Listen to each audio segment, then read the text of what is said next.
she actually got past that part she was stuck on. And I was like, that's really cool. I was able to help her out without being there. Maybe she'll like me more. Never worked out, but, you know, things happen. Oh, also, really nice to see a Zelda matchup. Wolfdata definitely has been on the glow up. I've seen him perform very well at these locals. But you know, here you are. You're against the big leagues here. You're playing against Big Mac, longtime PR member here in Chicago. Absolutely, and it's definitely going to be one of those that's like a make or break for Wolfdata in terms of like being on the rise. I know he's gotten like 1 or 2 top 8s recently, right? They were there. I don't remember how recent, but I know they're there. So it's definitely not one of those cases. Oh, trying to get a reversal up B there. You know, trying to nick that stock. Yep. Let's just you were winning, but I want to just even it I up. want you off of the screen. If I'm taking you with me, then so be it. See if I can have it, please. But yes, you're right about this being like one of those make or break wins. And with where we're at right now, I'm noticing it's just Big Mac is such a menace when Wolfdata's on the ledge that like you just don't seem to come back. You know, that's like one of the few things that haven't changed from Smash 4. Just Sheik at ledge is just so oppressive. Absolutely, it's not a good time for anybody on their team against him. But you know, the one thing about Link here is that he does have that big button in the form in there. Especially, and the bomb. The remote bomb is so good. Absolutely. Just an extra recovery option. You got some really weird, a lot of stuff you can do with it. Oh, you hate to see it. Sabotages sometimes, too. Oh, you hate to see it. That's 2 stocks gone in the same fashion. Let's just hope there isn't a third time. Absolutely. Wolfdata at this point, at least he's got center stage. And there we go. The up smash is definitely going to take that stock there. Sheik, very, very light. Top 5 lightest, right? I believe so. Also, just Link is really, really strong. And he has a sword, a really big sword. Yep. I know. Up smash is one of those, like, definitely, it's a move that you forget about when you're fighting Link, and then you get hit with it once, and you're like, oh, I need to be worried about this. For me, it's up B. That one, too? Up B, deceptively quick. I think it's frame 6. That's not fair. It does only have 1 hitbox, though. So Oh, true. If you shield the initial hit, the rest of the hitboxes do not come out. So you just have some time to do something. All right, Wolfdata trying to go for something sneaky there. Not necessarily working out, not hitting its mark. Big Mac at 77%. Honestly, this is like one of the things about Sheik that you know, that's like a general thing, right? If you don't play perfectly, you could be losing, or you as the opponent, right, who's not playing Sheik, you could be losing the whole time and, you know, still end up on the win screen. But that's not going to be the case here. Nope. Excellent conversion from Big Mac. What led to that up smash? Was it needles? Needles. Okay. Sheik is just so fast sometimes, it's hard to keep up. Yeah. You know, I think like people say that, like, you know, like Sheik is a top tier, but sometimes I just can't see it. But you know, when you see someone playing so well, especially like someone at the level of Big Mac, you kind of you start to believe it. You get to believe it just a little bit, you know. You hit it from Smash Mouth. I'm a believer. Yeah. All right, but your Wolfdata opting to go to Town and City. You know what? Really good pick. I think the shorter side blast zones are definitely what's going to make or break it here. Yep. But then again, it can benefit Sheik as much as it's going to benefit Link, especially here at the ledge. Yeah, with bouncing fish. All right, there we go. Yep. Finally landing that up B. Oh, trying to go for the nair there. Yeah, not super easy to mess with Sheik's recovery, so that nair may not have been wise to match up. Great parry from Big Mac here. Now just sending Wolfdata back off stage. But then again, Link is big and heavy. Yep. It's going to take a lot. Like I said, that's one of those moves you forget about, and you have to start worrying. Oh, trying to go for the pivot up tilt there. Not going to necessarily work out. Just nair to break that up.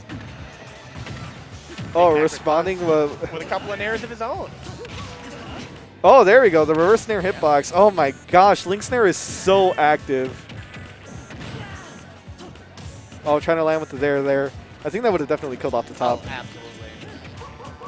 Yeah, this is the point where, like, it's like, I'm more scared for Sheik dying than I am for Link dying. Yeah, like for Link, it's like expected, you know, at that percent. But for Sheik, it can just happen at any moment. Yep. It could be a move that doesn't normally kill. Yeah. I think if you can put an analogy for Sheik, it'd be like having the HP of a housefly without wings. Well then, yeah, no, that's fair. And also just being not a wide body, but definitely a taller body. So. Oh yeah. Oh wow. Big Mac barely surviving that. Great DI. Oh, gonna be eating that explosion though. That's actually a really good way to try to interfere with that, because the bomb explosion's actually decently active too, if I remember. Yes, it is. But here, the game is essentially even. Just Big Mac needs to just keep up the supreme game, this superb gameplay. Like overall, it's just Big Mac controlling the entire pace the whole time, and just Wolfdata's just trying to capitalize on what openings he does get, and he's not doing a bad job by any means. yeah, it's just getting those openings is so hard. You know, Big Mac doesn't let you get them; you have to earn them. yeah, you know, just Big Mac playing Sheik. Sheik is one of those characters that you just cannot afford to make a mistake with. So that itself just and again, with Big Mac being just a long-time player, you know, it's like you get used to that. You get used to not making mistakes. Absolutely. And so Wolfdata needs to get as much as he can out of whatever little openings that Big Mac is like providing. And not that he's intentionally providing, but you know, those nicks in the armor that Wolfdata is just able to pierce through. And I mean, he's slowing it down well enough at this point that he's climbing back. Yeah, and it's that discrepancy between percents where it's just you're a lot more worried about Sheik. Never mind. Never mind. Ignore what I said. Smash, okay. All right. I actually did kind of expect that to kill. Oh my lord. And I'm surprised that didn't. All right, great punish there from Big Mac. Being able to avoid the boomerang there. All right, the back air not going to be enough. Oh my lord. You know, just Big Mac making as much as he can out of this single stock here. And Wolfdata's like getting a little too hungry for the kill. Now he's starting to slow it down. And yeah, I'd say just sit back. You know, there's very great bomb conversion there from Big Mac. Like, yeah, I've been practicing with it. That's one thing that I can appreciate. The up throw finally going to be taking that stock there. One thing that I can appreciate a lot is when a player knows how to use like an opponent's tools against them. Absolutely, that's one of those things that you can definitely tell it's somebody who either just has great situational awareness or just spends so much time in lab. All right, the down air getting both hits. Beautiful. All right, Wolfdata making it back on stage. I was a little scared for him there. I'm not going to lie. I do want to see a game 3. Oh, great parry from Big Mac. And this is pretty even at this point. Yeah, just it's going to take one good hit from both players. It's just who's ever more antsy on the trigger. Absolutely. This is going to be patience being a virtue and patience being rewarded.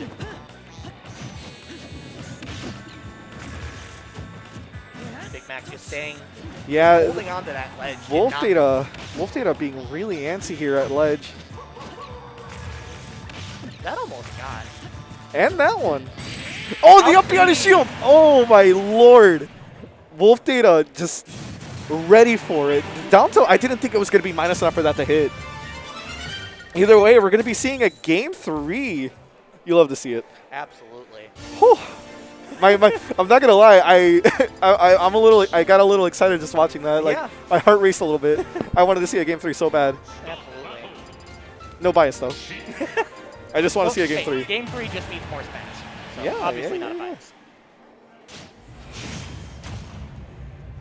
Either way, so now I think it's now that Wolfdata has a bit of a footing here. I think definitely. It's going to be another slow-paced match, which I don't mind seeing. I like seeing a lot of neutral here.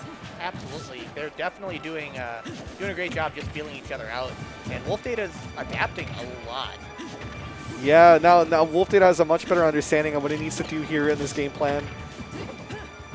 You know, just backing off, throwing out the projectiles that he's provided with, and abusing that big old button there. Just short hop Nair bunch. Yeah, it's a big button. Why not? It has a lot of priority. It's been like that since Melee. Smash 4, I mean, since Smash 64, honestly. It's a big button. I always got frustrated in Smash 64. Like, why is he using his legs? He's got a sword. But that was the template for most people's Nairs.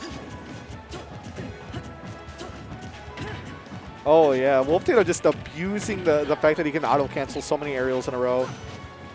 And Mark and Big Mac just not... Oh, Wow. my gosh. Calling out the bouncing fish there. Great job from Wolfdata, taking the first stock of the game. First game in the set, he's done that. First stock of the set. Yeah. First stock of the rubber match. But either way, I think Wolfdata is going to be just content with sitting back and letting Big Mac approach.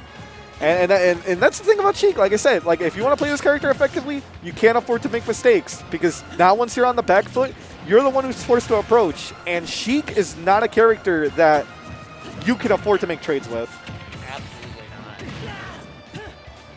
It's a situation of like, now Big Mac has to climb even harder than if Wolfdata was in the same situation. Yeah, now this is what it feels like, you know, just to have the situation reversed here. Now you're the one on the back foot, you're the one who's forced to approach. When in the other two games, you know, you could just sit back, not have to do anything, you know, just wait for your opponent to make their mistake because they're the one trying to get in. Tried to land aggressive with that Nair, but bomb recovery definitely came in clutch. And now here, all right, now finally going to take a first stock, finally taking the first stock here. But at 70%, it's looking very, very dangerous for Big Mac here. He just needs to play perfectly for like a minute and a half. Yeah, just get into flow. Yep. And it's looking like it. Oh, they both SD'd. Oh, but Big Mac bowing his head. You know he was not happy with that. I don't think anybody would be in that situation, honestly. One of those situations, he was like, man, I'm so cool right now. And then he just botched the landing. Just fumbled it. But now they're both at one stock each. Now the pressure's on here. Absolutely. Because Wolfdata is on the cusp of a matchup of an upset. But at the same time, you know, Big Mac's been in this situation plenty of times. So now it's just a matter of who can keep their cool. Oh, reading the air touch there. Immaculate string. Pristine, superb. Chiseled.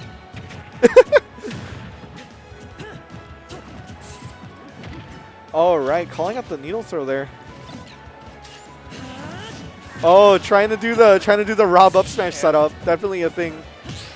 Oh, parrying the Nair. Oh Lord.